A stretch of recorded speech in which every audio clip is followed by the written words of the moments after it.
Hello, everybody, and welcome to another silly stream.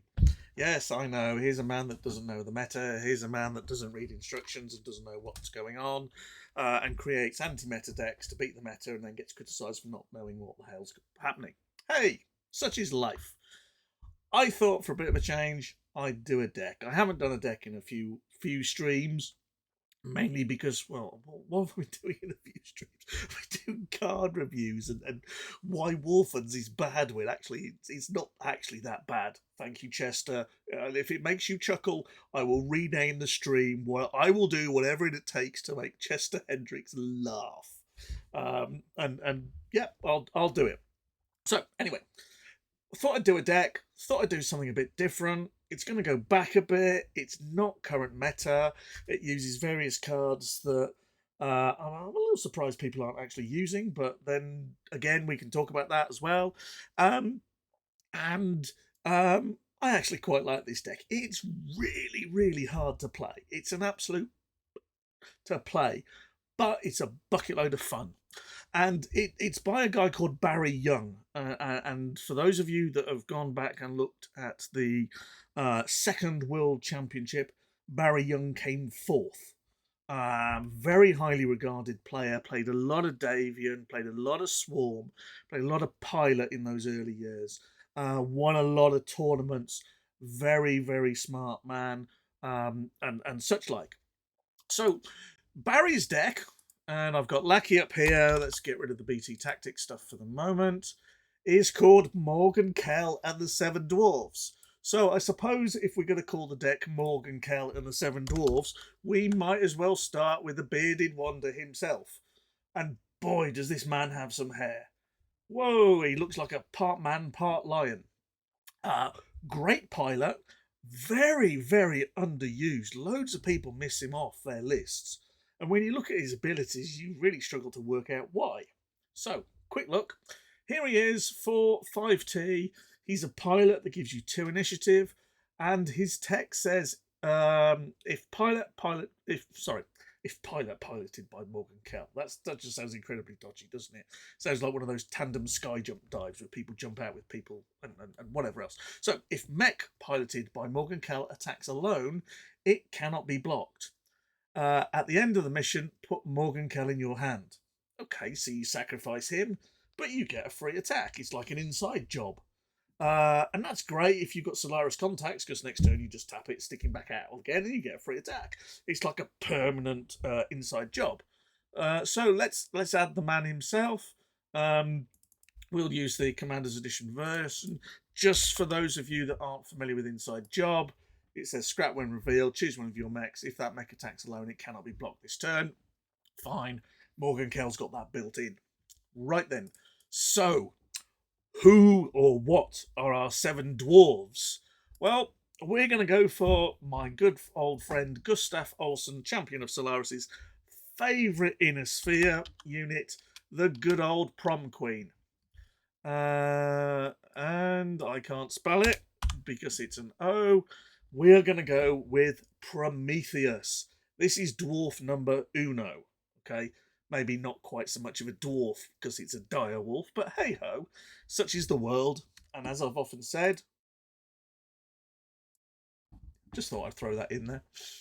Anyway, we're going to put the Prom Queen in. There it is. We're going to go with the Commander's Edition.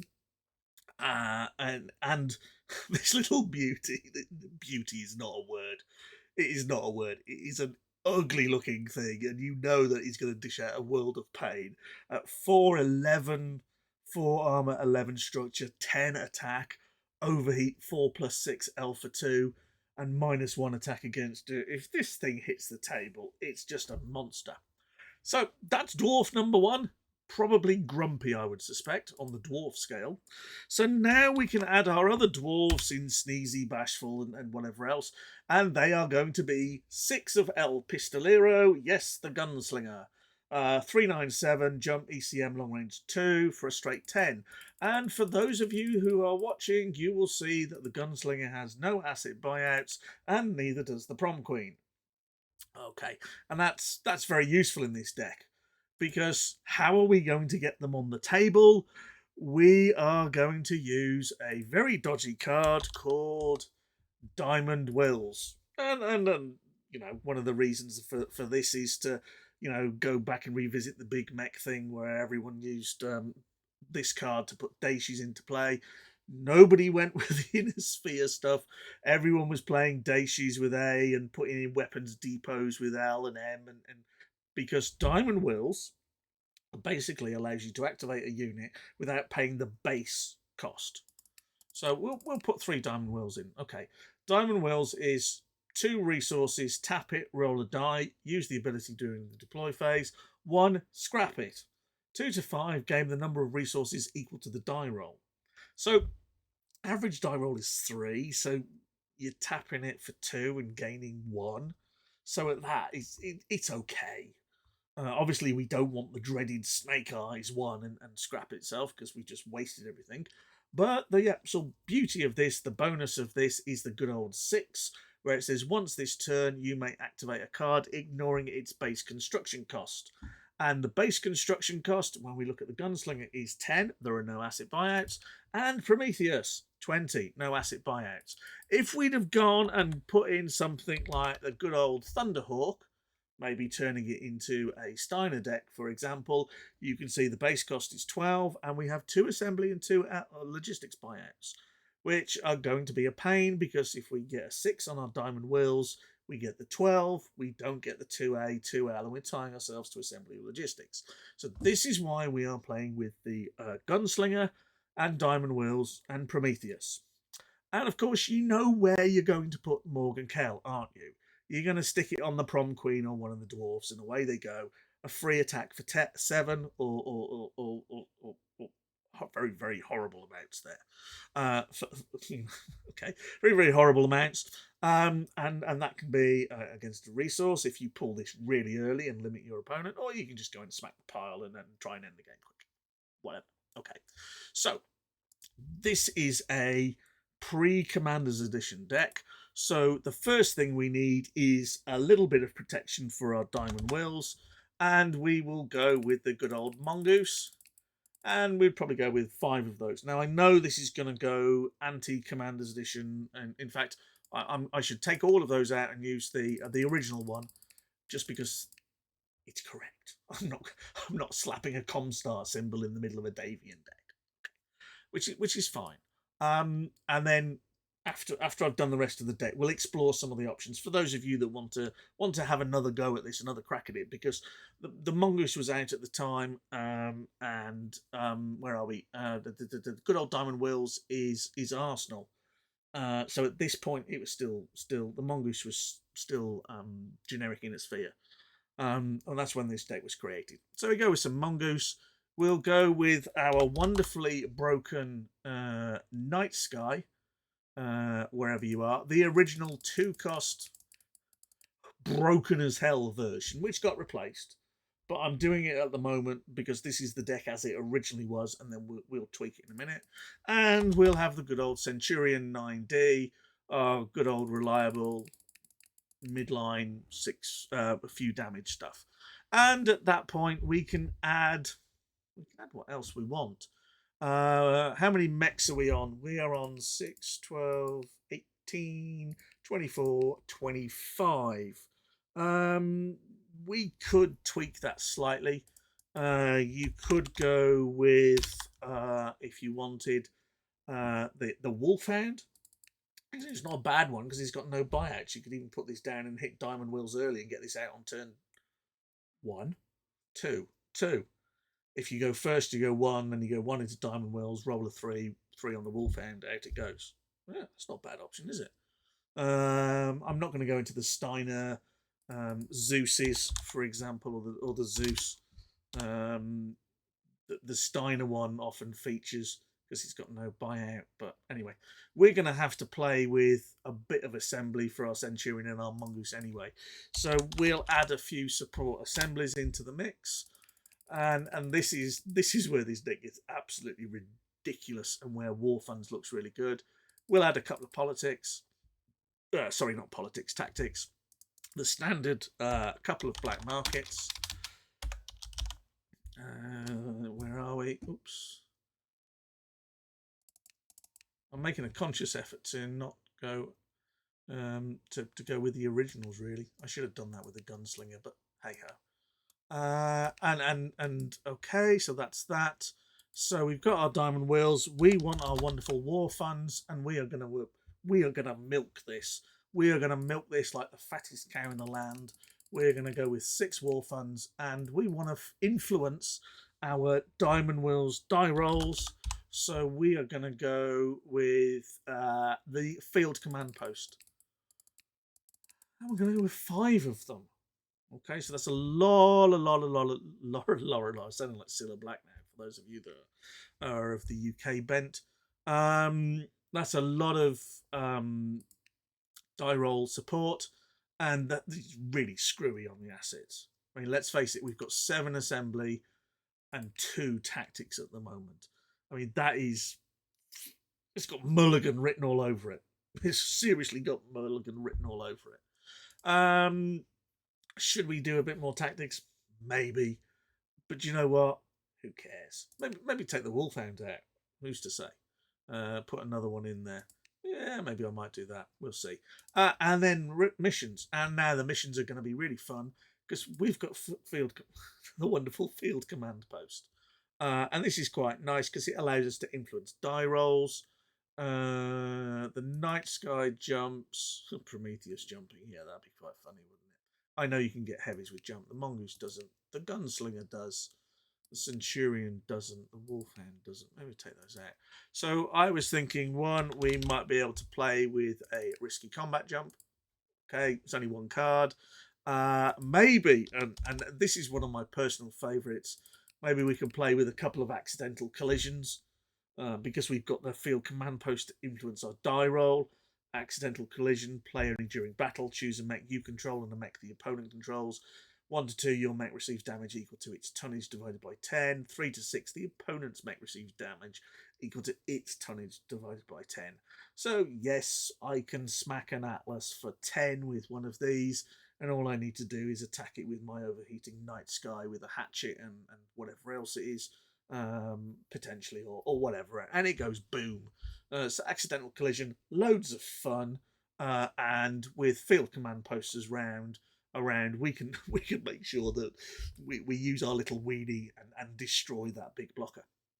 Okie dokie, and oh yes, why not? If we're going to go for the good old abuse, put in a couple of single combats. Yeah, that makes an awful lot of sense. I can attack with my gunslinger, do 7 to the stockpile with Morgan Kell on it. That goes back into my hand, and then I can use single combat to use my gunslinger. And remember, the good old gunslinger's got ECM on it, so it's effectively a 497 to smack the crap out of something else, one of those strange Fenrises that you happen to be playing with, or whatever else I decide to be mean and evil to. Okay. There are other missions in there that you might want to add, considering some of the die rolls and other stuff. But I'm just going to actually suggest that I'm going to take the wolfhounds out. I'm going to add another assembly, and I'm going to stick 3 more tactics in, just to give me a little bit more reliability. I've got 8 assembly, I've got 5 tactics, 13 cards. The chances of a double mulligan are probably about 15 to 20% on that, given the mix of units. Sorry, not the units, given the mix of resources. And remember that I need to pay for diamond wheels, I need to pay for back market connections, I need to pay for field command post. So I'm very much reliant. I need to pay for my war funds as well. Yes, I get my ramp off war funds, but I need to pay for those. Okay. So, how the hell do you play this deck? It's a bugger to play with as it is. Okay. So let's get a few things down. 1, field command post. Tap for a resource, or tap add 1 to one of your die rolls. Use this immediately after the die. The die roll that we want to affect is obviously diamond wheels. Okay. Now, diamond wheels is a command resource. Field command posts are command resources. War funds allows us to go and grab a free resource. In fact, sorry, I'm going to gimp my resources even more. Let's put in a single Solaris contact so we get Morgan Kell for free. Why the hell not? So I really am going into double mulligan territory. So with war funds, I can go and get my Solaris, or in fact, really what I want to do is I want to go and get my Diamond Wills first. That's why there's 3 in the deck. The chances of getting 1 straight off if someone hits you with a dasher for 3 first turn, okay.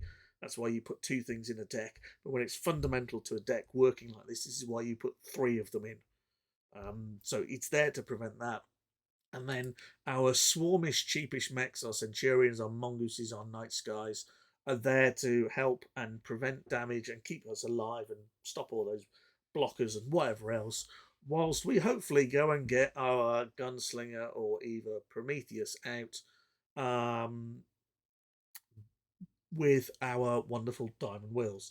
And if you can achieve that quite early on in the game, you can get, if you can get a Gunslinger out quite early on, I mean, even if you put the Gunslinger down and put 5 resources on it, and then the next turn you roll a 3 and you get to 8 and you've got a couple more resources free, you can actually get that Gunslinger out really early in the game. And that makes a huge lot of difference because it's an absolute nightmare to kill. It's a 4/9 or 3/9 with ECM. It's a 4/9. It takes 13 to kill it, and it bats a lot back. So just imagine the Gunslinger accidentally colliding with a Jenna and killing the Jenna whilst the Gunslinger offloads into a Fenris. That'd be quite fun, wouldn't it? Okie dokie. So, yeah, there you go. That's the premise. Get your Gunslinger out, drop Morgan Kell onto the Gunslinger when it's there, and attack for an easy 7, and just look really cool when you're doing it. 7 to the stockpile straight away. Lovely. Okay. Sorry, I am having a silly day. Okay. And watch your opponent sweat because he knows Morgan Kell's going to go back in your hand because he does when he attacks on his own. And what are you going to do next turn? You're going to put him out with Solaris contacts or pay 4 for him and put him on the Gunslinger and repeat the process, darlings. You're going to die horribly. Yeah. It's just crazy. And you might, if you want, just do that with Morgan Kell. Put him on Prometheus, attack with Prometheus, overheat Prometheus. And it's very important that you do this. You just have to look around and you have to just say, ouch. Just to really rub it in. Okie dokie. And hit him for 16. Yeah, okay. The missions, risky combat, accidental collision are there to abuse the field command post. You could drop a collision if you wanted. You could go and superior nav if you wanted. I mean, superior nav with Morgan Kell unblocked would be quite nice. You know, yes, you can untap your Gunslinger. Morgan Kell will come back to your hand, but then you can do what you want with your Gunslinger. You can attack again and what have you. And then you can single combat him. Or even if you want to go and hit with Prometheus and hit this for 20, then yes, you can really rub the ouch in. Okay. Okay, normal mechs give us a bit of defense, and there you go. War funds just allows you to pull whatever you want, and all of a sudden you've got actually quite a fun deck that's actually quite hard to play. Okay, so for reference, let's just go through the deck. 1 accidental collision because of the die roll. You could easily take that out for something else. 2 black markets. You know where they're going. Centurions, Mongoose, and Night Sky, all there to give you a reasonable defense whilst you are playing through. Okay. 8 assembly, I think it is, or is it 7? I can't remember. 8, and it's 8 because I've got 4 tactics and 12 basic resources. I might get 1 in the first hand if I'm lucky. Remember your mulligan rules. 6 war funds to pull what you need, mainly diamond wheels. Field command post to influence your diamond wheel rolls and stop it killing itself, which is a total nightmare. And also to play with either your accidental collision, your risky combat jump, or your superior nav. If you don't like risky, don't play it. Arguably, borderline numbers of mechs that are going to be useful on it. Probably the most likely target is going to be the gunslinger because it's slow, so your opponent is going to try and hunt it, and giving it 3 damage and a couple of extra armor, or preventing 2 damage to it, may well keep it on the table. Solaris to put our free hit in Morgan Kell out without a problem. Okay, so what would you do with it now? I'm going to take the missions out because I'm not sure about whether I would run them at this point. I'll take risky out. The mongoose obviously has to go, but in replacement we can put either the Spectre, although it is A and T, or there is the little Davian Raptor, which is quite nice at 023. 1A makes a lot of sense. Okay, it's not a mongoose. However, it is a dasher, blocker, and killer. So 6 raptors seem quite reasonable. The night sky, which got absolutely trounced because it was broken as frick, can come out. We'll keep our centurion, and let's look at what else we could put in. It's a unit, and we want cheap cost. Probably looking at a night sky-ish replacement, so something in the 2 cost bracket would be quite good. Obviously we don't want, so let's go for the Davian alignment first. What have we got? That's all slow.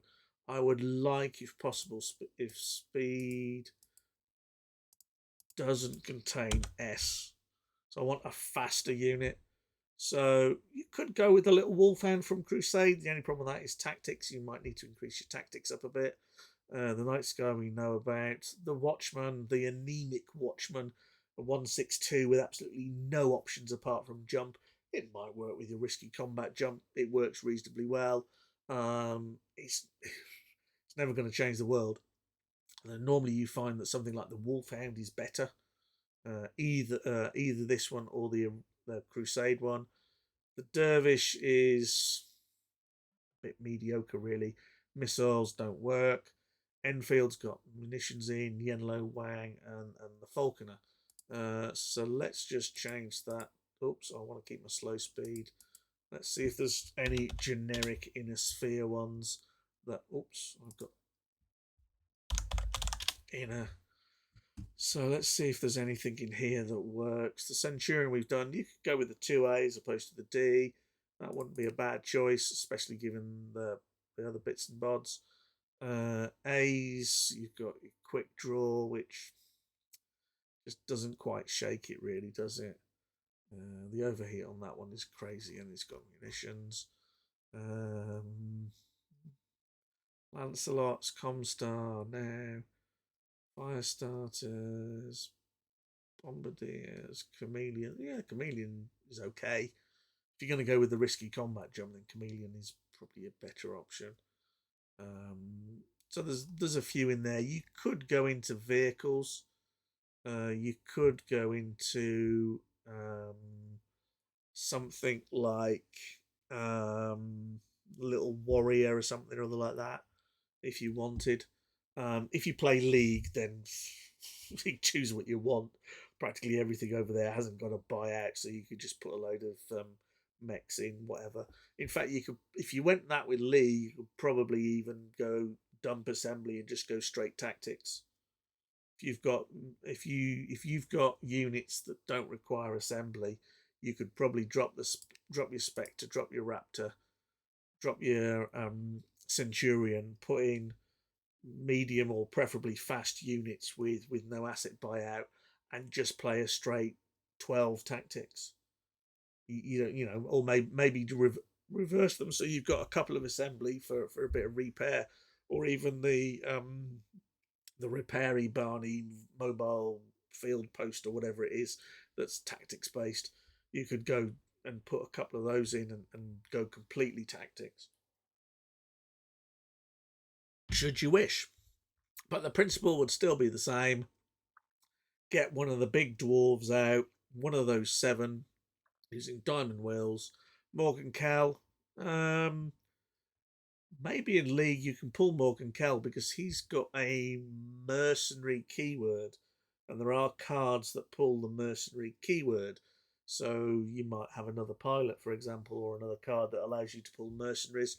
So you could double up on that. Hasty Alliance, probably not that great because you need politics. But anything that can pull a mercenary card out can pull out Morgan Kell, and then you can drop him on here. There is a mercenary something or other that pulls mercenary cards. Um, Mercenary commissions. Search your stockpile for any mercenary card. Show that card to all players and put it in your hand. Okay, it's 0.5p. Ouch.